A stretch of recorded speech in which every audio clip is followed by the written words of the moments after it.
Hey, what's up mga kaballers? Maligayang pagbabalik sa aking channel. Halina't pag-usapan natin ang balitang Golden State Warriors may malaking pasabog. New target, tinatrabaho na ni Dan Levy. Tara na't pag-usapan natin yan dito sa Basketball Hot Shots.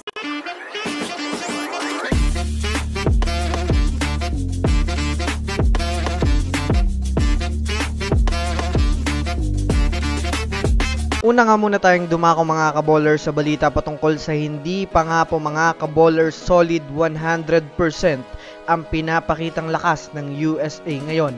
Well, alam naman nga po natin mga kaballers na USA ang pinakamatunog na bansang namamayagpag ngayon sa Paris Olympics. Ito ay dahil na rin naman mga kaballers, so wala pa nga daw team ngayon ang nakikitang tatalo sa kanilang kupunan.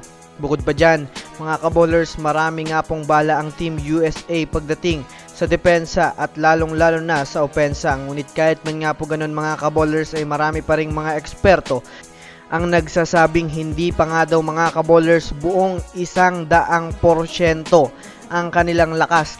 Marahil alam naman nga po natin na hindi pa nga po naglalaro mga kaballers si Kevin Durant sa kanila, na masasabi nating isa rin nga ito mga kaballers sa maaaring magbigay pa sa kanila ng karagdagang lakas upang magdomina sa 2024 Paris Olympics. At yan nga po mga kaballers ang dapat nating abangan sa mga susunod na araw.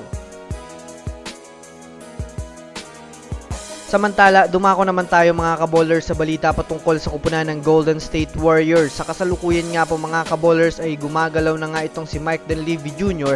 sa pamamagitan ng pakikipag-usap sa ilang mga teams at maghanap ng mga superstar na pwede nilang kunin para sa susunod na season. Bagamat man nga po mga kaballers, bigo ang Warriors sa pagkuha kay Lauri Markkanen dahil sa pagiging unfair ng Utah Jazz ay mayroon pa rin naman nga po silang mga tina-target na player ngayon na maaaring makuha nila sa pamamagitan ng trade ngayong off-season.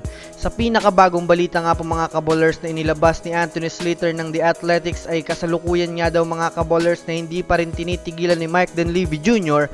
ang pakikipag-usap sa Portland Trail Blazers dahil na rin sa pagiging interesado nila mga kaballers kay Jeremy Grant na kasalukuyang available at pwede nilang makuha mga kaballers sa pamamagitan ng trade.